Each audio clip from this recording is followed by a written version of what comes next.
And we are live. Well, hello, creatives, community, and kind folks. Welcome to this Future Friday. Welcome to RPG with DBJ. I am your host, DBJ. And on this Future Friday, we get to talk about science fiction in the tabletop RPG community. And we have a bit of a special theme going on today. Earlier this week, hey Cam, always here as well. Normally, we take a theme and we talk about it all week long. And this week we were talking about the concept of hex crawling in tabletop games, like Dungeons and Dragons and using hex maps and overland exploration and such. But I thought this real world scientific event is nothing but brain fuel for us to talk about science fiction. If you take a look at the thumbnail and the other information metadata, we're talking about first contact. So normally, normally I don't normally read an article out, but I really think it's appropriate because you'll see where we're coming from. And as I mentioned before, I'm a little embarrassed because I'm a bit of a science nerd that I didn't keep up with this, even though this mission was extended. So for those who don't know, NASA's Origins Spectral Interpretation Resource Identification Security Regolith Explorer, also known as OSIRIS-REx spacecraft, unfurled its robotic arm Tuesday, that's 10 days ago, and in the first for the agency, briefly touched an asteroid to collect dust and pebbles from the surface for delivery to Earth in 2023. This well-preserved ancient asteroid known as Bennu is currently more than 200 million miles or 321 million kilometers from Earth. Bennu offers scientists a window into the early solar system as it was first taking shape billions of years ago and flinging ingredients that could have helped seed life on Earth. If Tuesday's sample collection event, known as Touch and Go or TAG, provided enough of a sample, mission teams will command the spacecraft to begin stowing the precious primordial cargo to begin its journey back to Earth in March 2021. So, now, mind you, this is 10 days ago. The article goes on because, this is in real time. According to the NASA website, 18 hours ago, NASA invites media to briefing on OSIRIS-REx asteroid sample stowage. According to their own information and analyses, it's collected a sample far larger than they even imagined. They were hoping to collect grams or ounces, and they think they might even have pounds or kilograms of material. So it's pretty interesting. And I think the reason why I'm bringing it up here is because, man, how many... The first contact trope, and I'm going to get to it in a minute here, Tesla. The first contact trope is something that not only is it amazing, and we know that Star Trek kind of does a first contact trope. Maybe we don't really get to do it too often in our scientific sci-fi tabletop games. And how interesting would it be in a transhumanism type, post-humanistic type of tabletop game, whether you're playing like the Expanse, which is lower level in that range, but Altered Carbon and Eclipse phase are absolute positively powered by transhumanism, and making first contact in those games as well, and being the player characters that do so.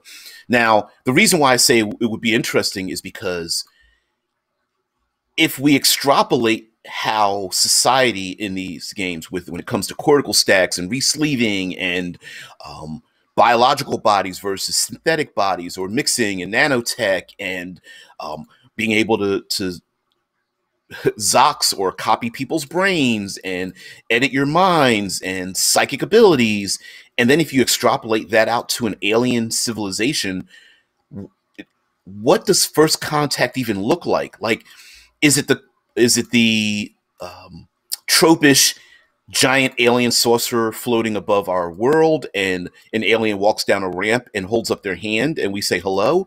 Or will the aliens that we contact have technologies and a culture that has expanded out into space much the way we are. Like, did they send out drones or robots or seeds or DNA or asteroids or psychic energies or any, I don't know, some kind of thing that we've never seen before that is an alien contact, but it isn't yet.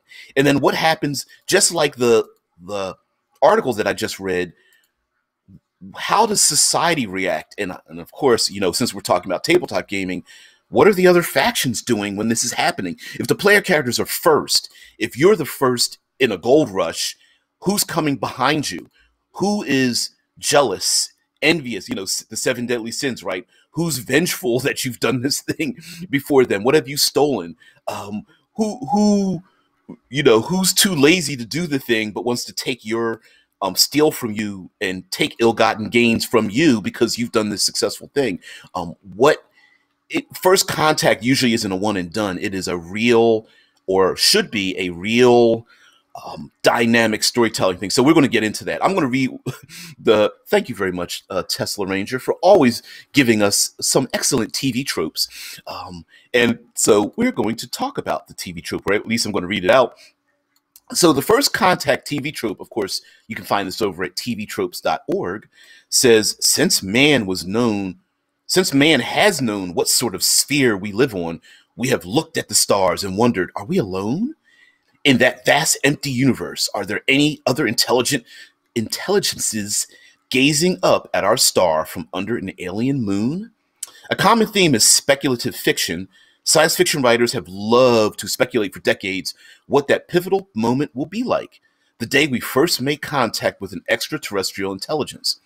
Writers have invented everything from truly starfish aliens to rubber forehead aliens, in every scenario from aggressive aliens or humans to peaceful coexistence and everything in between.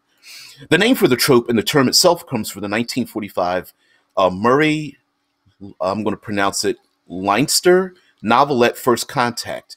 This is not the same as First Contact lowercase, which describes any first contact between two cultures.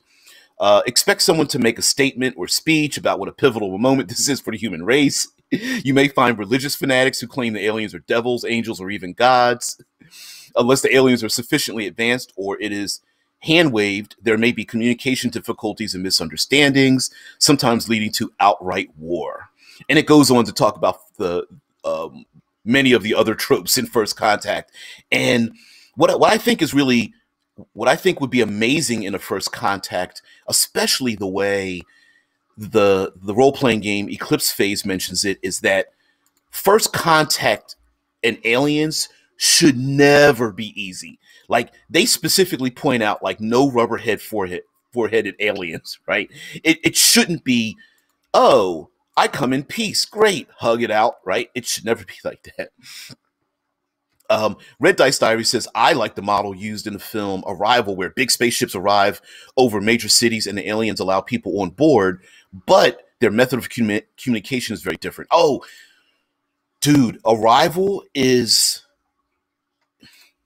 Yes, once you see the movie, you're like, okay, I get it. But Arrival, I think, is a tour de force of a First Contact trope, because sure, it takes the trope of alien vessels hovering over major cities, right? We've seen that before. Way back into the black and white movie where the Earth stood still. I think it was a 1940s or 50s movie, right? But it took a twist, because it was like, well, how do we communicate with the alien? And then, of course, in that movie, what did we see? We saw fanatics. We saw sabotage. We saw the military factions. Some are like, we need to communicate. Others are like, we need to defend ourselves. Yet more are, throwing off their clothes and wanting to bow down to the alien gods, right? It took all of that together. And the movie very much was about communication and how important communication is. I'm not going to give anything away for those who haven't seen Arrival, although, honestly, if you haven't seen it yet, whatever. But I will give out this detail. The coffee stain language was awesome. That was not a twist, but it was like, what? Wait, that's how, what?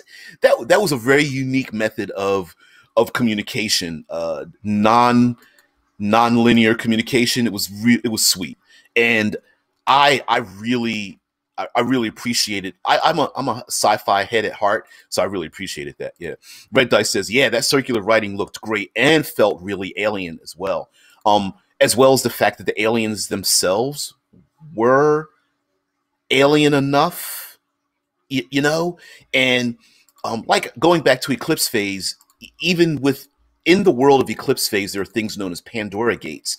Um, it basically stargates, Pandora gates, or stargates, wormholes that allow that once activated, you can go to these other star systems that could be upwards of billions of light years away, stepping through them instantly to alien worlds. And they the setting leaves open the idea that yes, there are alien life forms and alien plants and bacteria and things like that, but we don't understand them. And what I love about First Contact, or what I think we can use with First Contact, is really just investigation, right? Sure, you can do the monster of the week. Oh, First Contact, it's an alien life form that's destructive. Let's go kill it, burning it in the atmosphere or throwing it to the local sun.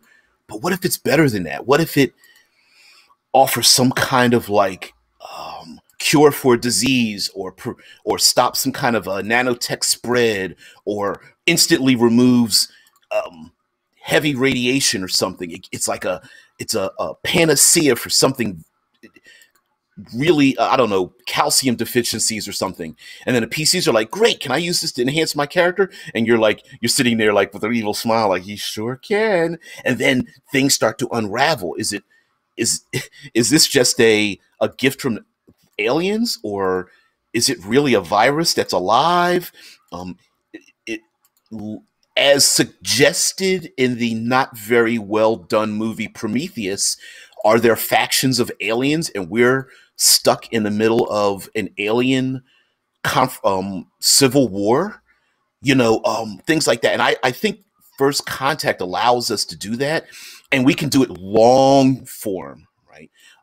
How do governments react? Corporations, anarchists, religious factions, criminals, even your common citizens. What happens when even on our own Earth, people understand that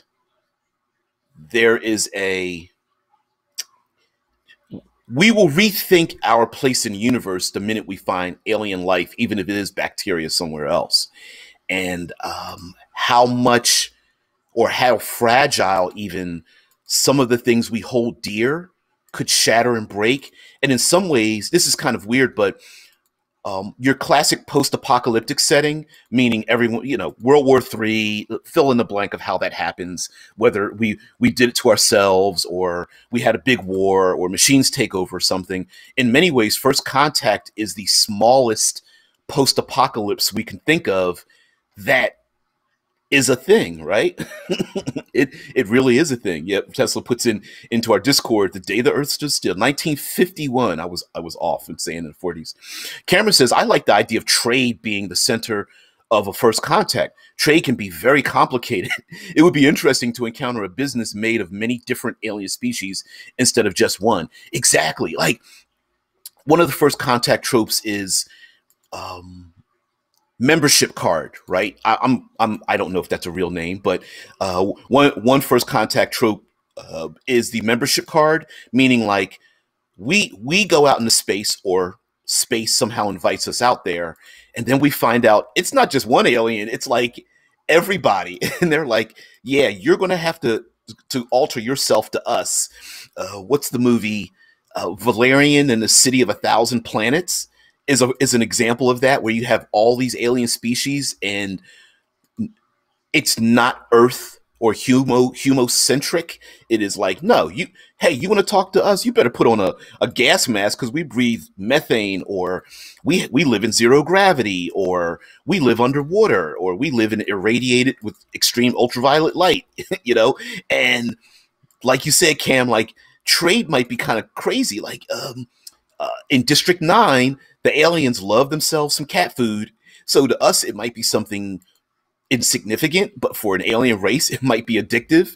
And yet, to yet another alien race, it might be extremely hazardous and poisonous. and juggling what is where and what's legal and what isn't, what's dangerous, what isn't, what all that kind of stuff. That'd be pretty funny. Um, Red Dice Diary says, if you want a horror vibe, what about the great race of Yith in the mythos who uses super science to body swap people from various time periods so they can study them? Yeah, and even Tesla puts in a link to the Lovecraft fandom thing for the great race of Yith. I presume that's how it's pronounced. Doesn't matter. That's how I'm pronouncing it. Yeah, I mean, okay, body swapping, body snatcher, psychic invasion, the idea that there's might be an alien race that is parasitic or symbiotic, and that is how they operate. You know, piloting human brains and human bodies around. And while as insidious as we think it is, it just might be the normal way they communicate with people. And you know, like if you're a diplomat and you're like, oh, so you're saying I have to put the slug in my ear, and someone tells you like, oh, that slug is one of their I don't know, greatest politicians or something, and you're just like, oh my god, oh. Pretty nasty. Although maybe you might be able to tell who they are with the slime trails that are leading in and out of people's ears. Yep, get that babble fish. The answer is 42. Exactly. Yep. Yep. Like Red Dice Dyers is like the alien sector on Babylon 5 where you have to mask up. Yep. Absolutely. And that's you know me. I'm a big third pillar gaming person.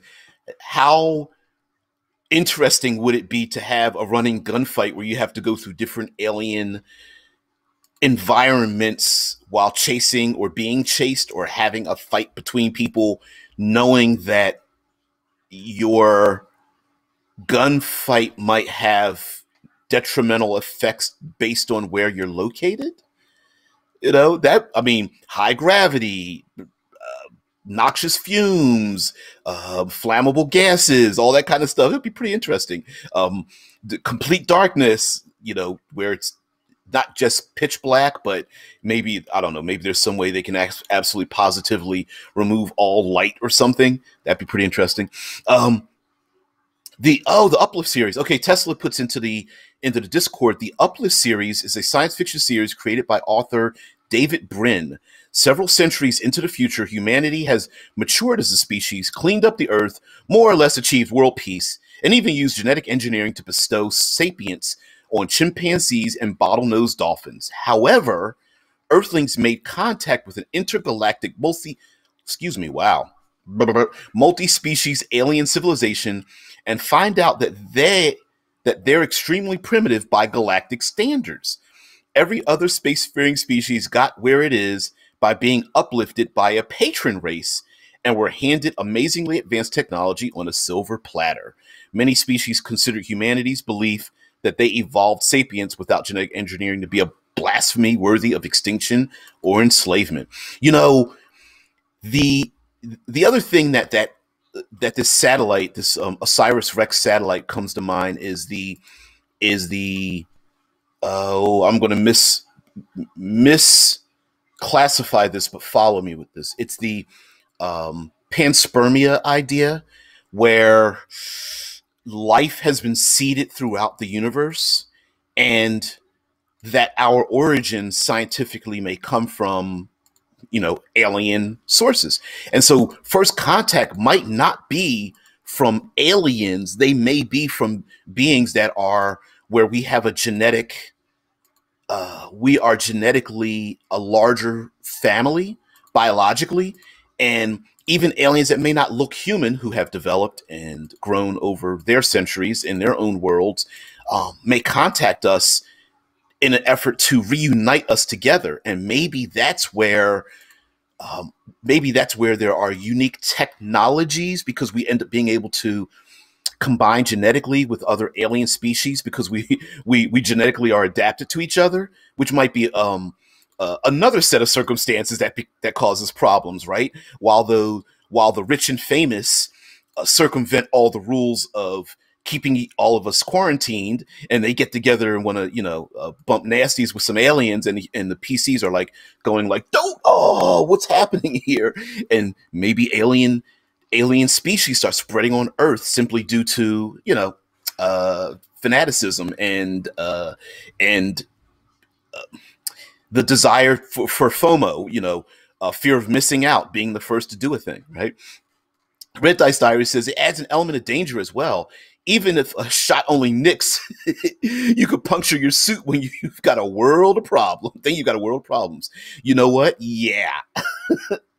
my suit's got a puncture in it. I'm going to get poison gas. Well, you better run to the, I don't know, heavy gravity world, so that patch on your suit will seal up far faster.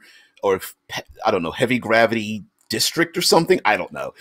I'd have to pull a lot of that stuff out of my ass, but it'd kind of be cool to make like a D100 table of possible random alien world overlays. It'd be kind of cool. I bet someone's done it.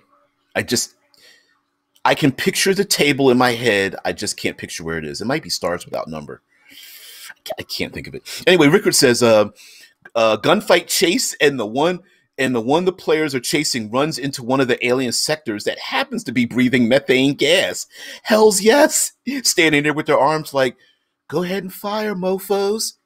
See what happens to you. You may kill me. And listen, if we're talking about transhumanism, you're actually not going to kill them. I mean, sure, their body's probably going to get, blasted apart, but their cortical stack, if they beam their consciousness, or you already understand that the agents are copies of themselves performing suicide missions, then really blowing them away is not really the smartest thing anyway. And what if aliens are coming to Earth? They're causing all kinds of havoc, and they themselves have their own cortical stacked babblefish things going into people's ears. Like, they have the same technology we do, but it's biological, or it looks like plants grown on their planet, or they are insectoid, or heck, they're xenomorph like, but to them a face hugger is just their form of like, oh, that's just the way we re-sleeve. We like to stick our orifices into open. We like to stick tubes into other aliens' orifices so that we can body ride them. And you're just like, oh, I've got too many orifices. This is crazy. Cameron says, Red Dice says, rich folks circumventing rules. I can't imagine that happening. Oh hell yeah! Honestly, I think normally in these tropes, right? We've got criminals or fanatics throwing monkey wrenches into problems.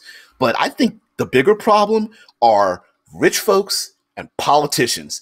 I think you might even add military in there. I would say military is a third one in there. Those three will cause probably more first contact problems than a little bit. I mean, sure, you'll get your culty, saffron robed, pseudo Eastern culture first worlders who are like, come to me, doing fake meditation and mudras, thinking that they're going to ascend to a different plane of existence. Yeah, they're going to get themselves some followers, but I don't know. A second term kind of politician, or somebody who made a lot of money off of some startup, or some rich kid whose family is a 10th generation blue blood. I have a feeling they'll probably cause more problems than a little bit. Like, hey, I want to invite the aliens to my house. And everyone's just like, you don't want to do that. You don't want to do that. Oh, yes, I do. Break the rules for me, please. Dangle cash, right? Dangle favors. Yeah. Oh, yeah.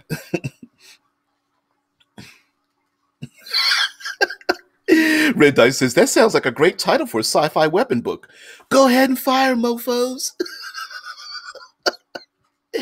Yeah. Yeah. But, okay, so some of the other long-term effects, the show wasn't done very well, but there was a Gene Roddenberry television show where, much like District 9 or Alien Nation, that maybe the players become inadvertent celebrities in a way, or people claim that the player characters have more knowledge than a little bit, or hell, even you could even circumvent the rules of the game and say, okay, guess what? I want that as my ringtone. All right, RDD. Go ahead and record. Go ahead and answer the phone, mofo. See what happens. Ring-a-ding-ding. Anyway, the I could imagine, like, we could reframe maybe some of the aspects in the game to represent the player characters having greater capabilities, but having greater capabilities, but instead it came from their first alien contact in the first place. Like, for example, what if the player characters don't have, or there's a limited access to how cortical stacks work, but the player characters now seem to have the ability to beam their consciousness without the use of technology, right? Or a player character somehow peels their skin back, and there's like, it's like V, where there's like lizard skin underneath their skin, and they're just like, when the hell did that happen? But instead you like reframe that as, you reskin that as like cybernetic implants, but really it's like there's some kind of alien growth underneath them, and they're just like, holy shit, have I been body snatched? Am I my own duplicate now? Like, oh no, where's my real me? And have I been, when I go to sleep, am I acting in a manner that I shouldn't be acting in? Like when I fall asleep, am I becoming my own enemy? Like, you could do a ton of different things and break, I don't want to say break the rules, break the window of expectation for the player characters because they happen to be the ones that are responsible for the first contact. Also, economies rising and falling, new governments starting to rise up as other governments start to fall, riots in the streets, terrorist activity, people understanding that, like, leaving the big diaspora, as people leave their homes because they want to go up into these ark-like starships to make contact or be taken away by aliens, or there are people begging in the streets because of how terrible life has become on Earth and or some other alien worlds or whatever, and they're begging the aliens, and the aliens are just giving away the technology, like throwing it like confetti out into the world, and you as the PCs are like, okay, we can't go to war with these aliens, but we got to stop them. Like, we got to let them know you can't just give away, I don't know, nanotechnology like it's, you can't give away the proto MacGuffin wish device to humanity as if it is a gift you can just give away. Much like, what's the movie? Sphere. In the movie Sphere, where the main characters find a mystical sphere basically floating inside of a starship, come to find out that your subconscious, your desires, your fear, your horrors, manifest in reality. What if an alien race comes to Earth as first contact and they go, oh yeah, we have a wish device, here you go. And the PCs are like, no, mother father, you know? Tesla says the self-titled next-gen episode, First Contact, depicts a first contact going awry. Yeah, the species in question erases all evidence of their encounter with Picard's crew, believing that divulging the existence of aliens would cause panic and civil unrest. Even some warp-capable species want nothing to do with with those weirdos. Yep. Red Dice is monsters from the id. Yeah, I mean, you could really flip the script on, like, what if, here's another twist, player characters engage in a first contact mission, and whether that first contact mission is them in space but they sent out a drone, or they get an alien signal that has them build a particular device like in the movie Contact, whatever the case may be, They make first contact, and the aliens are like, "No, we've talked before. We made first contact 7 of your what you consider years ago, 7 decades ago or whatever." And the PCs are like, "What? Wait a minute, no, we didn't." And they're like, "Yeah, we did because you told us to erase all um, evidence that we contacted Earth. Yeah, that was you that did it." And the PCs are like, "Wait a minute, what's the?" Okay, so then the player characters may have to investigate themselves for why they did the thing, and maybe it causes this cycle to happen over again. That at first contact is revealed, and the player characters then have to undo what they just did because when they originally did it, the reason was because it caused such unrest in the first place. If complicated circle there, but what the hell? Why the hell not, right? Red Dice brings up the Forbidden Planet from 1956. Forbidden Planet. I don't remember that one. I know the title. I don't remember the plot in that one. But there's a lot of 1950s speculative science fiction out there. While yes, very dated, but pretty interesting. Hell, even the movie The Day the Earth Stood Still is it's one of those we need to watch out for ourselves. Maybe first contact comes to Earth and they're just like, or not Earth, but whatever, Mars, whatever. And if the aliens are like, "Yeah, we're going to shut all your technology down because you're being stupid." Remember that war that was going to break out? Yeah, we're going to stop it because we want you guys to correct your behavior. And the PCs are like, you mofos, you ain't telling us what to do. Shit. you know. Tesla brings up Stargate SG-1, the Tin Man episode. Stargate 1 arrives on a seemingly abandoned planet of Altair and are soon knocked out. When they awaken with seemingly no effects, they hastily return to Earth. There, they discover that they've been turned into androids. Yeah. Yeah. Am I my own alien? What the hell? Right? Or player characters make first contact, something happens, they return, and time has maybe fast forwarded or rewound, or they return finding out that they've already returned and someone's replaced them. But maybe the player characters find out that no one's replaced them. They are their own doppelgangers. Yeah, Ricker Johansson says, I'm my own body double reminds me of The Imposter, which is a short story. Science fiction short story by American writer Philip K. Dick. The Dickster. It was first published in Astonishing Sci-Fi magazine in June 1953. Astonishing Sci-Fi, and what is it? Asimov was another zine that has lots of great short stories in there. Anyway, Spence Olam, a member of a team designing an offensive weapon to destroy invading aliens known as the Outspacers, is confronted. Yeah, I'm my own body double. It's easily able to be done in transhumanist games because basically it's a separation of body and mind. So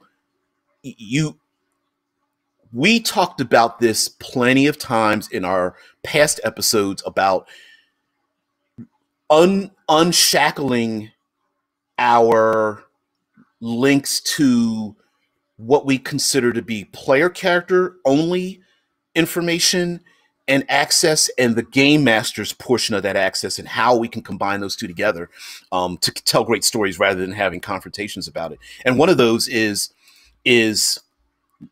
the game master being able to edit your memories, trusting in your game master and having that conversation that, hey, remember all those white picket fence ideas, memories you used to have? Yeah, they're all fake. And guess what? Aliens put it in your mind. Or remember that alien contact? Yeah, they captured you, took you back to Earth, but you're a human-shaped drone that they sent to Earth to live out your life because they need to find out what Earth is really like. Red Dice Diary says the scientist manifests a creature that is invisible and kills anyone he perceives as threatening himself or his daughter, even subconsciously. Ooh, a big part of First Contact is the lethal misunderstanding trope, right? I'm not sure if that's the title of a real trope, but the lethal misunderstanding trope is the aliens that are trying to communicate with us, but like they speak in a language that causes our ears to bleed, or again, they are parasitic slugs or symbiotic slugs that go into our ears, or they flay your flesh from your bones to study you because hey, that's the way they just communicate, right? That's the way they want to bond with us. And it's the lethal misunderstanding thing. And mind you, in a minor sort of way, it is also the heavy gravity, poison atmosphere, um, psychically dangerous psychic voices thing where maybe they just live in a different time period, atmosphere, radiation, blah blah. Maybe they're different sized. They speak and live in a different time frame, very slow or very fast. They breed very quickly or very slowly. So those are some kind of like the lethal first contact things where, yeah, like the scientist manifests a creature that kills people, but maybe the alien's just like, oh, I was just being friendly and I just didn't want you to get hurt, you know? And we have to be like, yo, calm it down. And the aliens are like, oh, we've gotten rid of our biological bodies. Our biological bodies are just trash. So we've destroyed our own physical forms. We thought you guys were the same way, you know, or we don't have a subconscious or something like that. Mike Gould says, or base it on the Next Generation episode where the entire planet is populated by a small series of clones. Trust is the hardest commodity to acquire for many. Yeah, player characters contact alien race and come to find out maybe the other alien race isn't alien at all. They're just clones of you. And you're like, what the hell happened? And the alien clones are like, well, you sent a message out to us and we were so enamored that we became just like you.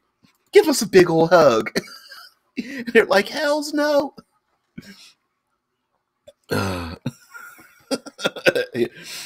Oh, there it is. The Tesla puts in Tesla. Thank you very much for the TV trope. Poor communication kills. Hells yes. Well, there's that meme. We should do our part to save the pandas before it's too late. Yeah, you jerk hippie, and then somebody burns down the zoo, and you're like, geez, does everybody go from 0 to 60? That's often the big thing. Poor communication kills. It's the rich, the triumvirate I said, like the rich, the very rich, the politically influential, the military, where it's like, we can't speak to the aliens, we need to kill them. The player's character's like, yo, you need to stop it, because guess what? They can drop nukes on us anytime they want to. Mofo. Didn't you get that from that last garbled message we got? You know, it's the prototypical, we got a garbled message. That must mean they want to kill us. Launch antimatter missiles. Michael says Babylon 5 had the start of the Minbari war caused by the Minbari opening weapon ports on their ships. To them, it was to show they have nothing to hide. The humans saw it as an aggressive and shot first. In Valen's name! Yep. I think in the Man-Kazin War series by, was it Larry Niven?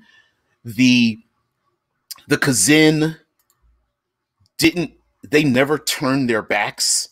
So when human beings turned their ships backwards with their engines facing them, the Kazin thought they were fleeing in terror. Because, you never turn your back on your enemy unless you're afraid.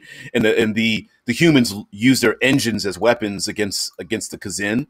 Another one was the Kazin were a feline-like race.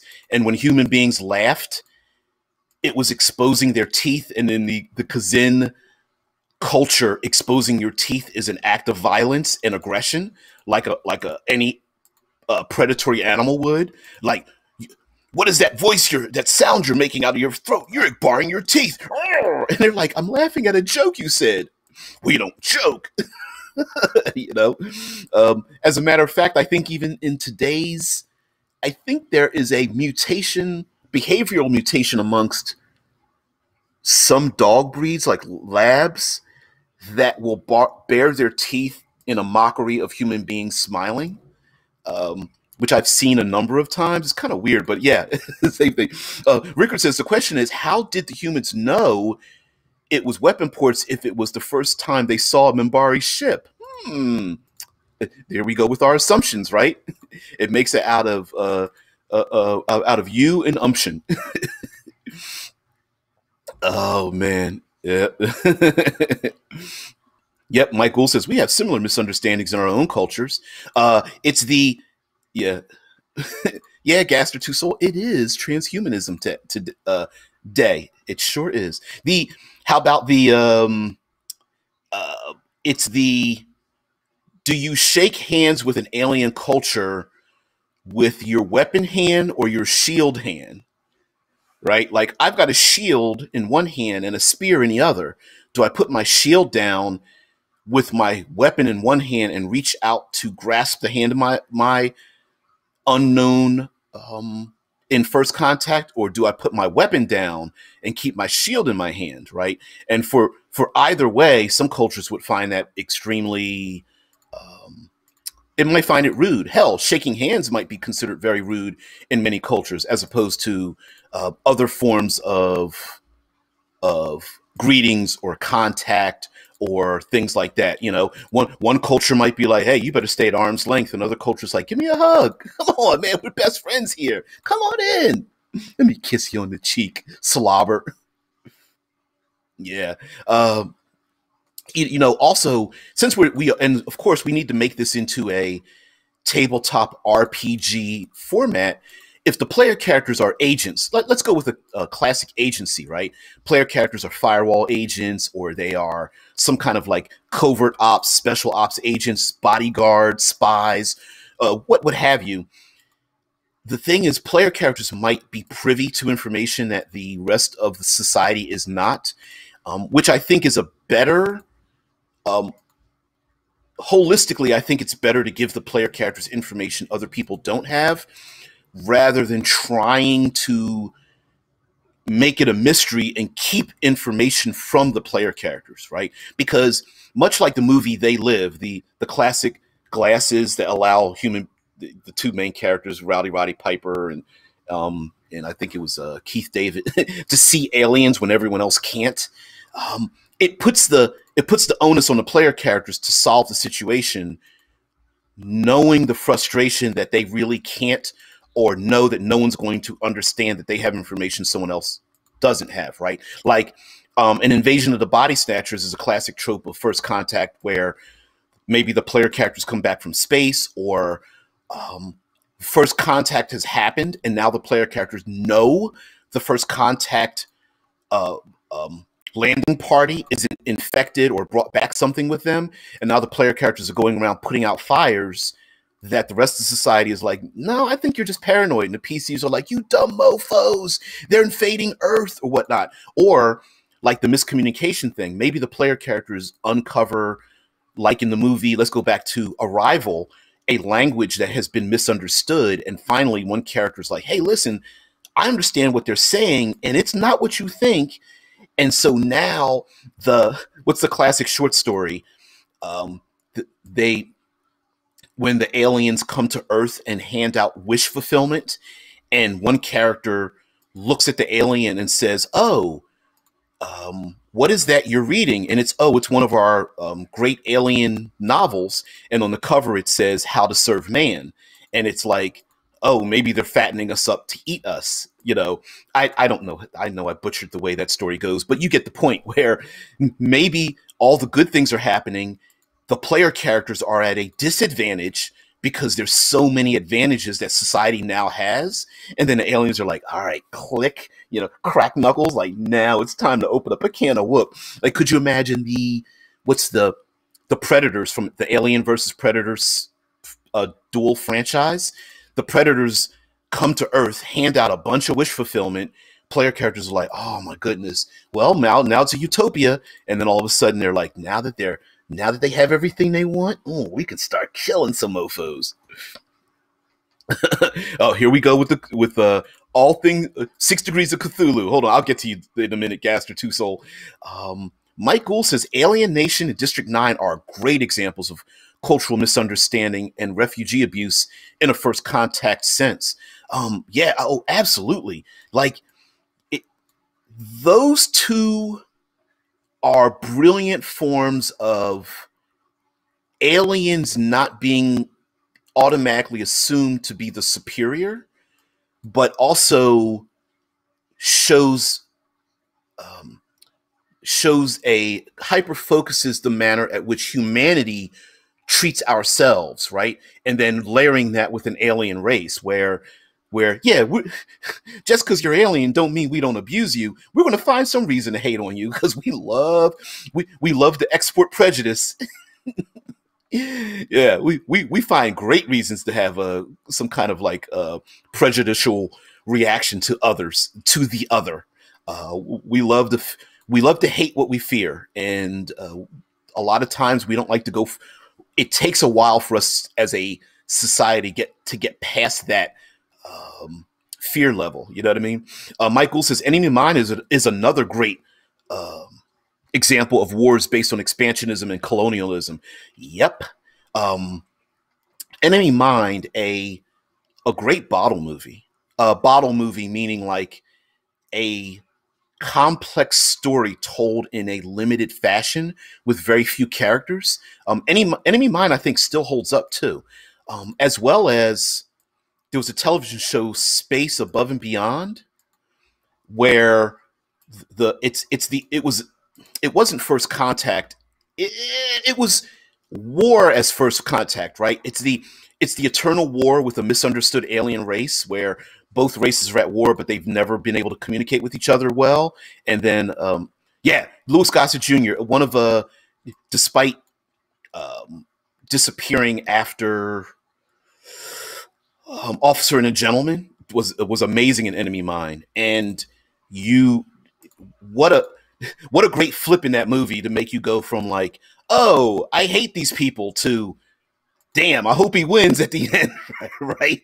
Better open up a can of whoop ass. Yeah, really good movie. Really, really well told story. I think it still holds up today, even just because of the acting in it. Um, oh, and of course, Enemy Mine embraced the whole idea of the third pillar. If you take a look at the movie, hint, hint. Gaspar Two Soul says, hold on, let me go up to his other comment. It's like, um, I'm going to butcher this pronunciation. The Ith Nin Hitma, or also known as the Dreamers, mysterious beings of humanoid form who rest upon the quiet plateau of Kas a mysterious land far in the northern reaches of our moon, resting upon a lonely lake called Andromos, where the stars itself reflect upon the lake like a mirror.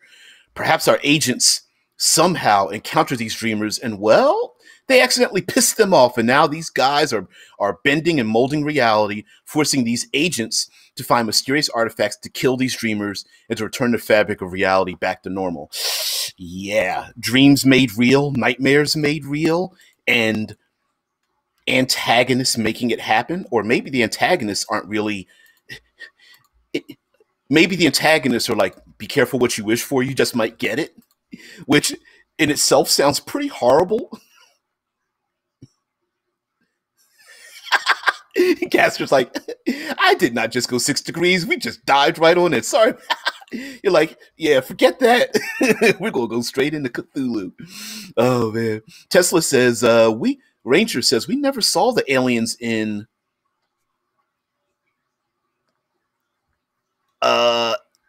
Space Above and Beyond, but since they called them chiggers, I assume they were insectoid. You know, in Space Above and Beyond, you're right. I don't think we ever did. Nope, because they were always armored up, and whenever they were killed, what was ever inside the armored, semi-humanoid armored forms disappeared or turned into goo or something like that. Yeah, yeah. I think we saw their children towards the end of the series. Humanity landed on like an asteroid or a planet or something where they had these massive halls with the tropish gooey like eggs with something living on the inside, and they found out they were birthing chambers, and it was humanity that ended up um, killing their we ended up killing the aliens birthing chambers, wiping them out to establish a humanoid a human-based colony, and then they covered it up at the end of the show. Yeah. And yeah, Gatsby got held. I'll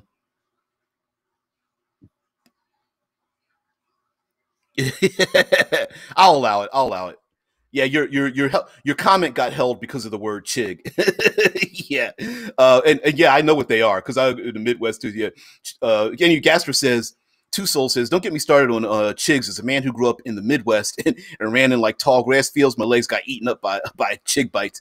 Yeah, I know the word chiggers sounds like something else, but they're they're the to describe them for people who don't know what they look like. They look like small. They're like seeded like things, little orbs with hyper needle like protrusions on the outside, like a porcupine, but they're small and they will latch onto anything and everything. So you can't just grab them and pull them off because they'll stick into your fingertips. You have to use like thick gloves or a stick or something because they'll stick under your clothes. They'll any opening you have on flesh, if you're wearing a jacket or pants, they'll go up under your pants legs into your socks. They'll go down inside of your t-shirts and stuff. They'll get onto your neck. It's crazy. Oh, they're terrible. They're terrible. Chig is not the species name for itself, but rather a human coined nickname, of course, referring the Chigo flea. Yeah, small little red bugs. Yeah, they're like I can't explain it. Um, Cameron says, I lived in Kansas for 2 years. My eyes got so big the first time. She said the name of those evil little insects. They're like I don't know how to explain it. Not like ticks. Yeah, I guess they're tick-like. Yeah. Yeah. For me, I used a comb. Same for jumping cacti when I lived in the desert for a bit. Never been out in the desert. Never wanted to get that particular horror. Which, you know, like since we're talking first contact, a lot of the issues with that we have today when it comes to finding life on other planets is the fear that we might take our own biological life might infect other alien life in another place.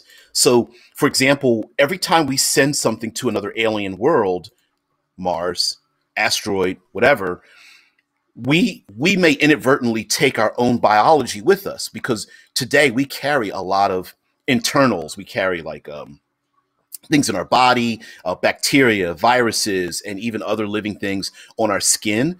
And who's to say that another first contact species doesn't just mutate the things that we already have accidentally, and they're just like, oh, sorry about that. Jumping cacti. Yeah. It could just be an accident, right? It could just be a not just miscommunication, but misidentified contact where both sides are like, oh, we better stop, right? Like maybe we as the agents in this situation have to protect the aliens because it's something we inadvertently did to them. And we're on a mission to save their lives.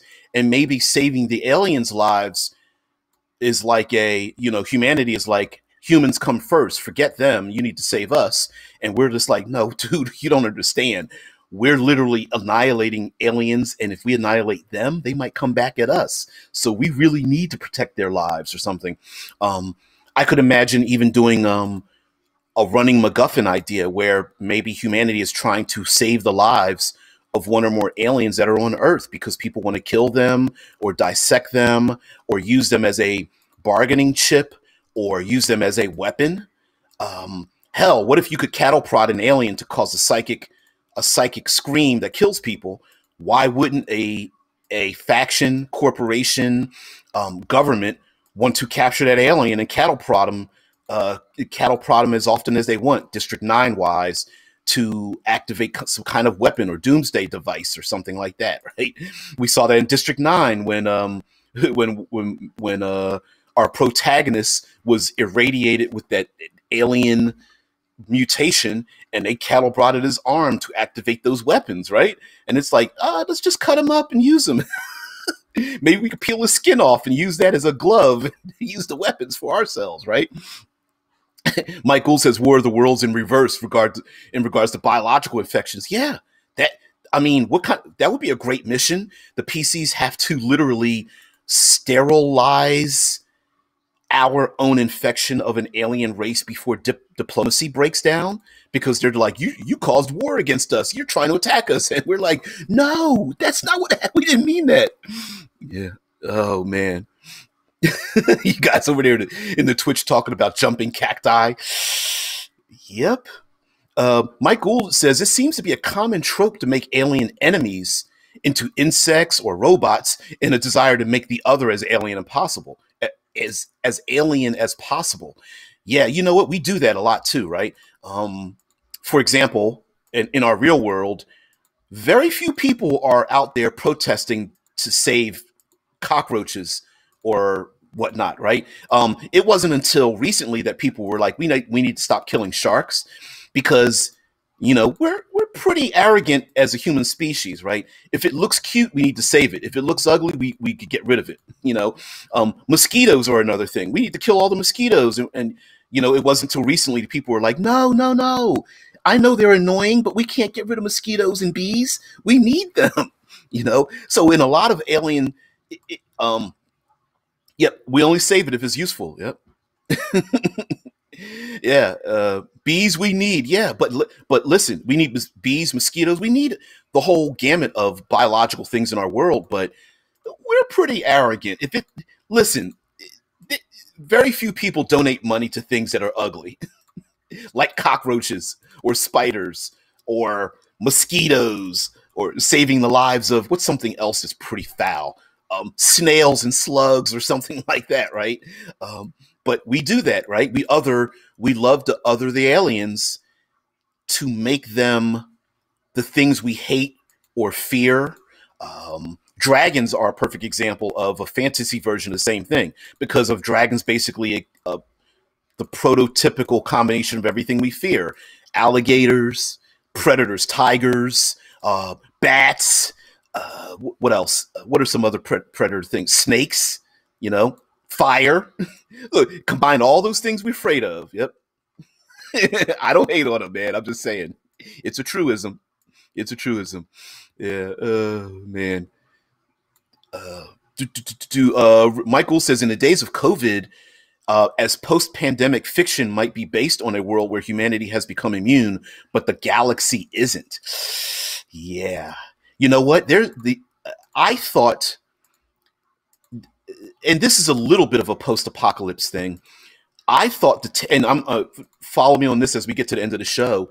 There was a television show called The Last Ship, and it was about a virus or bacteria, something, whatever. Pandemic spreads around the world, and a military ship was out on its own and was kept away from the pandemic that spread around the earth. And then when they come back into communication opens up, they come back to make first contact with themselves. You find out that the world has changed. So first contact can work the opposite. Player characters, agents, astronauts, whatever, they go out into space, and when they come back, everything's changed. You could do it. You could turn the volume up really high to like language has changed. But humanity doesn't look or sound or smell or act the way they normally do. It could be subtle, where humanity comes back and everyone thinks that the humans that left, the PCs that left, are aliens. It could be that when the humans left, when they come back, that the thing that has happened on Earth they went to try to stop has already happened, and they come back into a post-apocalyptic world. It could be a test by aliens after a first contact situation. Like, we want to see what happens when you don't have the resources. It could be like a dreamscape world or virtual reality, but the player characters think they're in a real world or something. It may also be that in the last ship idea, that maybe the player characters themselves are infectious, or the first contact happened because the aliens knew something was going to happen to society, and they did it to save as much of humanity as they could, like a last arc. And so they send a message, humanity builds something or opens a wormhole or makes an arc or whatever. They contact with the aliens. The aliens are like, we hated to fool you, but guess what? We couldn't save everybody. So you really can't go back home, because if you do, it's not going to be what you think it is. And when they go back home, everything's like strange or destroyed or mutated, and or maybe they're fighting to change things back. Um, Strangely enough, I'm going to compare this to a movie called The Game, a very classic Michael Douglas movie called The Game. I'm going to give a little bit of a spoiler if you haven't seen a 20 or 30 or even 40-year-old movie, maybe 30 years old at this point. Great movie, though. Maybe the aliens have done something with or to humanity, and the player characters are the protagonists as a test. Like, we've done a lot of the first contact test alien things where they are so alien we don't understand them, like they're slugs or insectoids or something, but come to find out that that's where we're going to evolve into. And they do something. They throw the proverbial MacGuffin down on planet Earth to cause problems, only to see how we solve those problems, right? Like, much like a biblical setting, it's the opening of the seals to make the four horsemen come upon the world or something in a post-apocalyptic type of world. Like, hey, guess what? We're going to see what you do with it, because if you guys destroy each other, we don't want any contact. First contact could also be breaking a quarantine. Like, aliens have always been out there, and the player characters break the quarantine membrane. However, they've been able to do a thing. They've gone past the Oort cloud, or they've uncovered a signal, or they've been able to go through a certain Pandora gate, like an Eclipse phase, or such as in the television and book series Altered Carbon. Maybe enough time has passed and a time lock has opened up, and the aliens are like, all right, we're ready to talk with you, but we've been here the entire time. And so first contact reflects back on us as if to say, you've been here? You mean all these historical figures and all these things that have happened in the past have been caused by you? And have you taken away our agency? And then maybe it's a fight to retain agency. So anyway, long story short, first contact doesn't have to end at, we don't understand, let's make some language skill rolls, right? It could be more than that, whether it's bringing back like the Osiris Rex mission, bringing back an alien sample. The question of what the MacGuffin is. What is the sample? Does it show life? Is the asteroid a city-sized piece of platinum or gold or silver or xenon or some other kind of rare element that's going to change the economics of the world? Is it possible that this technology allows other countries to use that asteroid as a kinetic kill weapon, or a place to build an outpost, or a place for fanatics to fly to? Is this mission a type of first contact we did by accident, by sending out a drone to do a thing, and finally it comes back with a message attached to it, the proverbial note in the bottle, and the aliens are like, yeah, we're out here, come and get us, right? And how things could change, player characters being hired to assassinate or spy on. Again, with the miscommunication, player character assassin, you're supposed to kill enemy. Come to find out the enemy really isn't our enemy. Maybe they're on the same side. Does player character mercenary go through with what they've been paid, or loyal, or are they loyalists to go kill the person that they shouldn't, or will they do a thing? Maybe there's a parity between the religious sect and the scientific sect, and come to find out that all those religious texts, while being reskinned, were all real in the first place, or ancient aliens, and so on. So yeah, anyway, guys, we go on and on with this. Thank you very much for joining me. I love speculative fiction. Really want to give a shout out to all of the countries that were involved and with NASA to create this thing. It'll arrive back on Earth hopefully by 2023. They're doing a press conference today at 5 o'clock EDT, 5 o'clock Eastern my time on stateside. So if you really want to take part in that as well, of course, I have no vested interest in it. Beyond just information. So guys, everyone have a great day. Thank you very much for joining me. Next week, Rickard brought up this fact. Next week, we're going to talk about, we are taking yet another week break from our cutting class series. There was a discussion brought up in the Absolute Tabletop Facebook group about noir, dark, grim, dark, problematic tabletop RPG flavor. And so I thought we'd talk about it all week long and just have fun with that and talk about all the permutations and should we put the kid gloves on? Should we delete things? Should we even bother putting in safety protocols? And if we do, how do we even word them? And is it a bother to people? That kind of thing. So guys, everybody have a great day. I'll see you later. I'll see you next week. All right, now, see you later. Bye. And we